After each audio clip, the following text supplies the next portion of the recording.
ฉิวจิ๋วกุยอีสูงสุดคืนสามัญสวัสดีค่ะทุกท่านยินดีต้อนรับสู่ Back to Basic Channel ช่องรายการเพื่อส่งเสริมสุขภาพกายใจด้วยการใช้ชีวิตอย่างสมดุล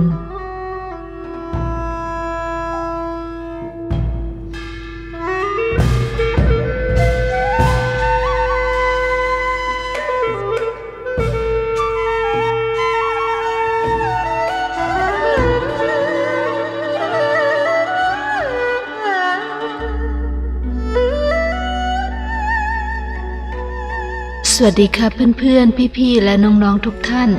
แคลนะคะพบกันอีกครั้งในคลิปมาเรียนมวยไทจีกันของช่องรายการสูงสุดคืนสามัญช่องรายการเพื่อส่งเสริมให้ทุกคนรักษาสุขภาพกายใจด้วยการใช้ชีวิตอย่างสมดุล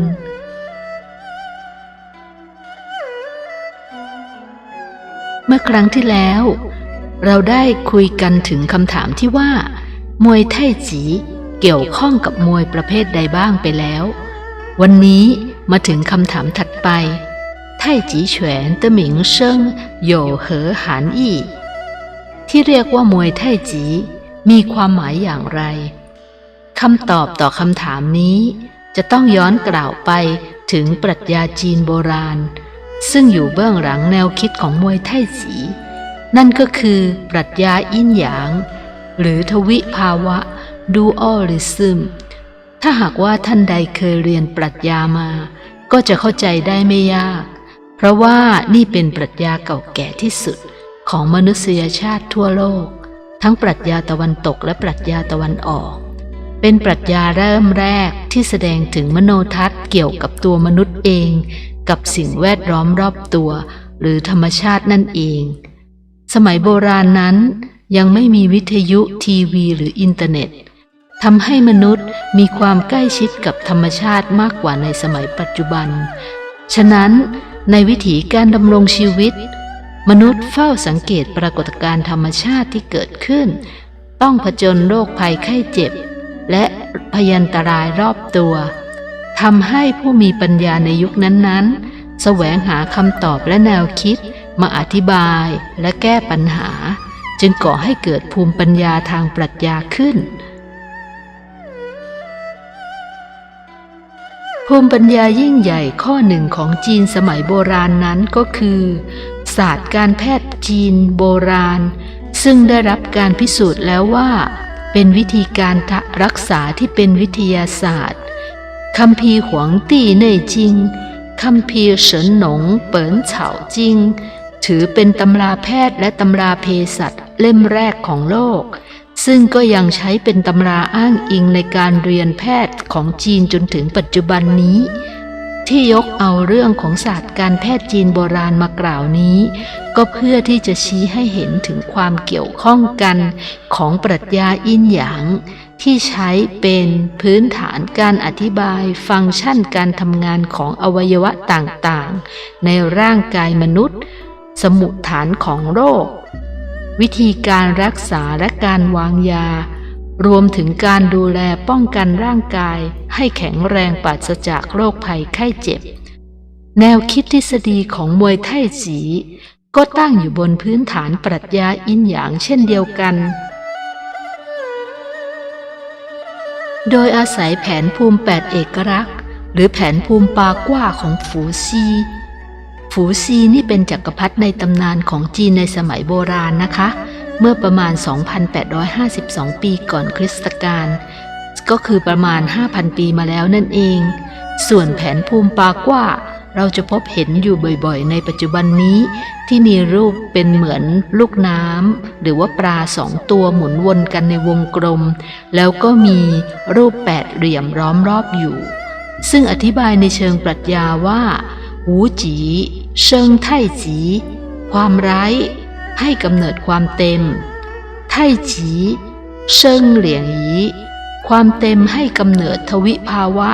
ก็คือไท่จีก่อให้เกิดอินหยางเหลียงหยีเชิงซื่อเสี่ยงทวิภาวะให้กำเนิด4ปรากฏการณ์ซื่อเสี่ยงเชิงปากว่า 4 ปรากฏการณ์ให้กำเนิด 8 เอกลักษณ์ฟังแล้วก็งงสิคะแต่จริงๆแล้วนี่เป็นเพียงทฤษฎีที่คนสมัยโบราณพยายามอธิบายถึงการกำเนิดจักรวาลโลกและปรากฏการณ์ทางธรรมชาติต่างๆรอบตัวตามที่พวกเขาได้สังเกตเห็นความไร้ให้กำเนิดความเต็มเชิงวิทยาศาสตร์ก็คือสภาวะจักรวาลไร้ระบบหรือที่เราเรียกว่า Chaos ซึ่งทำให้ธาตุต่างๆในจักรวาลผสมปนเปกันเรียกว่าสภาวะความไร้ความเต็มให้กำเนิดทวิภาวะหรือไท่จีก่อให้เกิดอินหยางนี่ก็คือปฐมเหตุให้เกิดฟ้าดินและปฐมธาตุแห่งสรรพสิ่งทั้งมวลกฎเกณฑ์ของไท่จีนั้นแฝงไว้ด้วยกลไกการเกิดพลวัตของอินหยางครอบคลุมวิวัฒนาการความเปลี่ยนแปลงของสรรพสิ่งและฟ้าดินนั่นคือทฤษฎีเอกภาพแห่งสิ่งปฏิปักษ์หรือทฤษฎีทวิภาวะนั่นเองยิ่งฟังยิ่งงงสินะงั้นอธิบายแบบนี้นะคะพลวัตของอินหยางชี้ให้เห็นว่าสรรพสิ่งในโลกนี้มีความเคลื่อนไหวแปรเปลี่ยนอยู่ตลอดเวลาไม่มีการหยุดนิ่งเมื่อสิ่งต่างๆเกิดขึ้นมันก็จะดำเนินไปจนถึงจุดสูงสุดและแล้วก็จะแปรเปลี่ยนกลับกลายสู่รากเหง้าถึงตรงนี้ก็เลยจะเรียนให้ทราบว่านี่คือที่มาของชื่อช่องรายการของเรานั่นเองสูงสุดคืนสามัญภาษาอังกฤษ Back to Basic ซึ่งสำนวนภาษาจีนก็คือจิ๋วจิ๋วกุยอี99คืนสู่1คุ้นไหมคะถ้าใครเป็นนักคณิตศาสตร์หรือนักคอมพิวเตอร์จะต้องนึกถึง Carry and Reset Theory ทฤษฎีการทดและการเวียนเกิดซึ่งก็เป็นไปตามพลวัตเดียวกันเช่นกันลองนับเลขดูนะคะสมมุติว่าเป็นเลขฐาน10ก็หมายความว่าจำนวนนั้นจะมีเพียง10ตัวคือ0ถึง9ดังนั้นเมื่อเราเริ่มนับเลขจาก0ไปจนถึง9ซึ่งเป็นจำนวนสูงสุดในระบบฐาน10แล้ว9ก็จะทดไปข้างหน้าเป็น1ส่วนตัวมันเองก็จะรีเซ็ตกลับเป็น0ซึ่งเราเรียกจำนวนที่เกิดใหม่นี้ว่า10นั่นเองจิ๋วจิ๋วกุยอี99คืนสู่1ในระบบการนับของจีนในสมัยโบราณนั้นมีหลายระบบทั้งฐาน8และฐาน16คุ้นไหมคะเหมือนเลขฐาน2ในคอมพิวเตอร์ที่เราเรียนกันฐาน2ฐาน8ฐาน16จีนใช้กันมาตั้งแต่เมื่อ 5,000 ปีมาแล้วโอเคเลขฐานหรือระบบนับต่างๆเหล่านี้นะคะก็ใช้ทฤษฎีเดียวกันจีนนั้นถือว่า0คือว่างเปล่า1จึงเป็นจำนวนที่เล็กที่สุดส่วน99ถือเป็นจำนวนที่ใหญ่ที่สุดเมื่อนับถึง99ก็จะถูกทดไปข้างหน้าและตัวมันเองก็จะรีเซ็ตเป็น00นั่นเองทฤษฎีการทดและการเวียนเกิดนั้นเกิดขึ้นทีหลังปรัชญาจีนหลายพันปีซึ่งทั้งหมดนี้ก็ล้วนแล้วแต่อยู่บนพื้นฐานแนวคิดเดียวกันคือพลวัตของอินหยางนั่นเองออกไปไกลอีกแล้วนะคะเรากลับมาที่มวยไท่จีของเราดีกว่าในสมัยโบราณ 3-4 พันปีก่อนของจีนนั้นยังไม่มีศัพท์บัญญัติเกี่ยวกับกายวิภาคสรีรวิทยาแบบที่ชาวตะวันตกเพิ่งจะบัญญัติขึ้นเมื่อไม่กี่ร้อยปีมานี้ดังนั้นการอธิบายทฤษฎีและวิธีการปฏิบัติจึงต้องอาศัยการใช้สัญลักษณ์ทางธรรมชาติมาอุปมาเปรียบเทียบอย่างเช่นในปรัชญาอินหยางกล่าวว่าเพราะความเต็มความไร้จึงเกิดเป็นกลไกของพลวัตมารดาแห่งอินหยางเปรียบเทียบกับการฝึกมวยตัวอย่างเช่นในท่ายู่เป่ยชื่อหรือท่าเตรียมตัวให้ขจัดสิ้นความคิดที่ว้าวุ่นรวมพลังที่จุดศูนย์สงบผ่อนคลายเป็นธรรมชาติเปรียบเสมือนสภาวะความไร้ จากนั้นพลวัตก็เริ่มก่อเกิดนั่นคือเริ่มเคลื่อนไหวท่ามวยประสานว่างเต็มแข็งอ่อนความเปลี่ยนแปลงไปสู่สภาวะไถ่สีโดยมีไถ่สีเป็นตัวผลักดันให้เกิดความเคลื่อนไหวของทวิภาวะ4ปรากฏการณ์และ8เอกลักษณ์ตามทฤษฎีเทียนเหรินเหออีสวรรค์และมนุษย์เป็นหนึ่งเดียวกันของแนวคิดสำนักเต้าได้เปรียบเทียบว่าร่างกายมนุษย์นั้นเปรียบเสมือนฟ้าดินขนาดเล็กส่วนฟ้าดินนั้นเปรียบเสมือนองคาพยพขนาดใหญ่ฉะนั้นถ้าเปรียบเทียบจักรวาลคือไถ่จีร่างกายมนุษย์ก็คือไถ่จีเช่นกันส่วนท้องของร่างกายคือไถ่จีเป็นแหล่งกำเนิดพลังทั้งมวลที่ผลักดันให้ทุกสิ่งเคลื่อนไหวเอวคือทวิภาวะคือสามารถเคลื่อนไหวหมุนวนแปรเปลี่ยนได้ตลอดเวลา2มือเท้าทั้งนิ้วแขนขาคือ4ปรากฏการณ์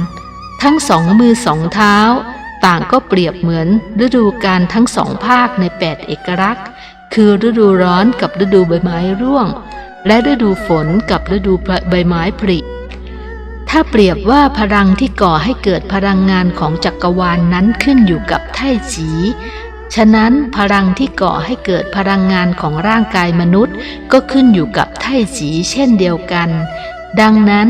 อิริยาบถของไถ่จีจึงไม่ใช่อิริยาบถของมือเท้า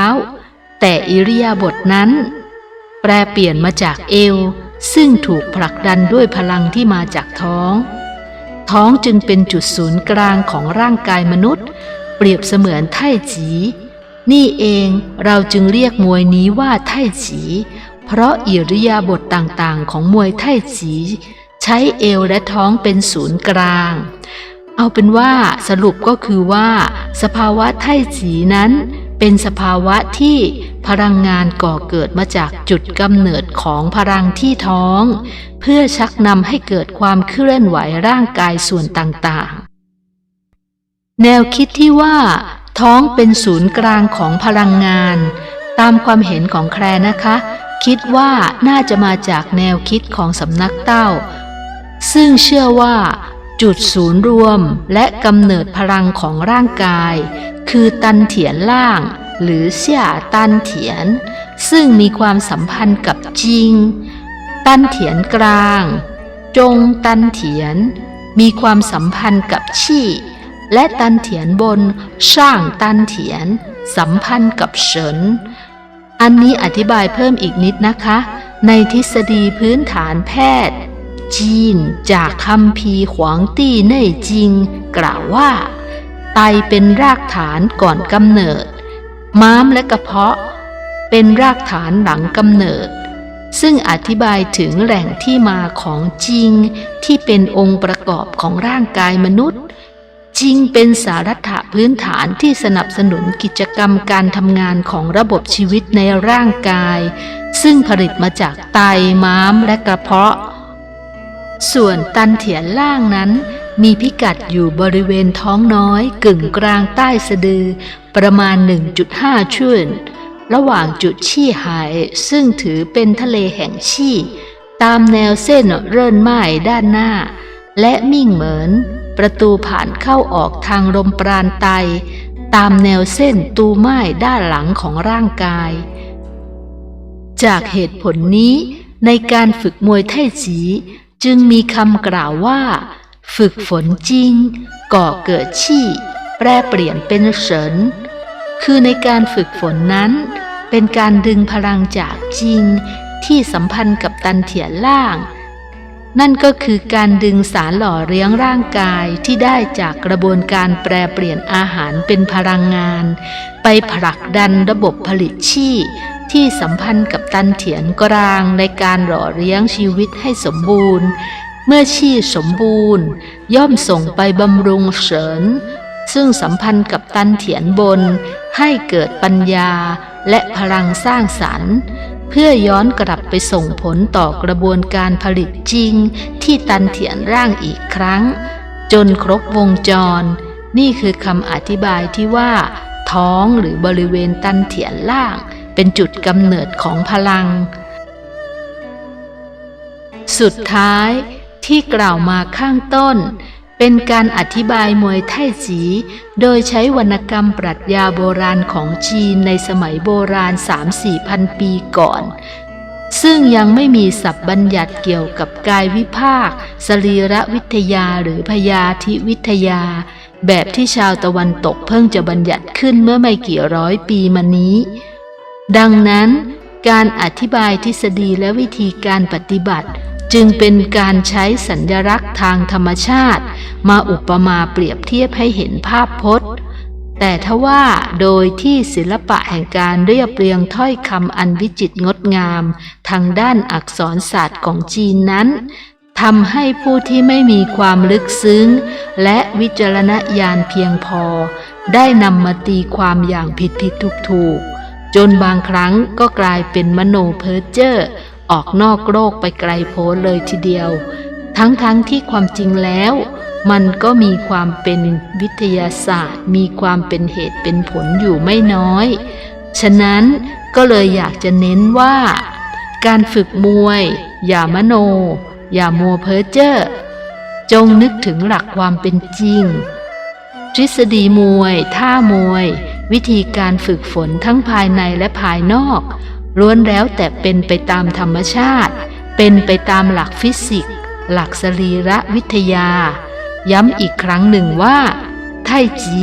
แม้เกิดจากปรัชญาแต่นำมาสู่หลักการทางวิทยาศาสตร์อย่ามโนอย่ามัวเพ้อเจ้อ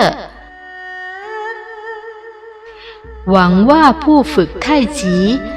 สามารถใช้วิจารณญาณคัดสรรเอาแต่ส่วนที่ถูกต้องตามหลักเหตุผลมาพัฒนามวยให้ก้าวหน้าไปอีกขั้นหนึ่งพบกันใหม่ในคลิปหน้าอย่าลืมกรุณากด Subscribe และกดติดตามให้ด้วยนะคะเพื่อว่าจะได้ไม่พลาดเคล็ดลับดีๆในการรักษาสุขภาพที่ยั่งยืนในครั้งต่อๆไปสวัสดีค่ะ